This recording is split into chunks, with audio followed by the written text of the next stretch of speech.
The second question Dermot is asking is, any recommendations for improving posture, particularly in the upper back and thoracic? And I know a lot of times people will address things like face pulls, which I used to play around with. I never really felt like they did much of anything, to be perfectly honest. I always got much more from just rear flies because that's basically the same thing. You don't really have that much external rotation unless you're having some rotation. Basically, I always looked at them like as a light exercise. And in general, when it comes to making a big stimulus happen, you want to be subjecting your body to really hard types of exercise. And in the calisthenics world, that basically goes for extension chain work, aka bridging.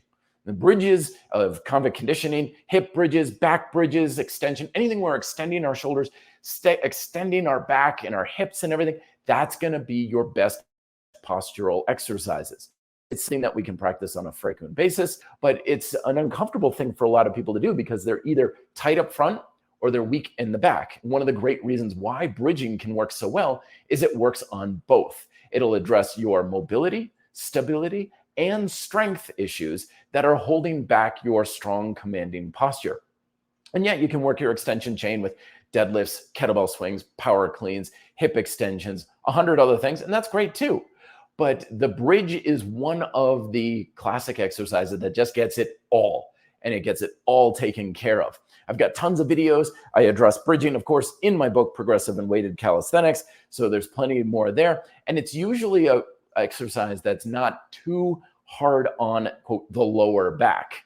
Like sometimes when people are using a lot of heavy weighted implements, they're like, oh yeah, but I'm worried about my back. I'm worried about my lower back. Bridge work, it's much, much easier and safer on those things. So that's the stuff I recommend doing. And if you're really looking to improve your posture, I recommend doing some type of bridge work on almost a daily basis, because a lot of it really isn't that hard on the system. It's not something that creates that much hard stress on the body, but it does, again, create that tension control, the stability, and the mobility that is very key for your postural issues. And if you think about it, we're hunched over a steering wheel or a cell phone or a laptop for many hours every single day. So using something like deadlifts once or twice a week, it's probably not quite enough volume to really cut it. So we want something that we can also include in that we can do on a daily basis to counteract all of those sedentary habits. So there you go. Bridges for the win for postural work, my friend.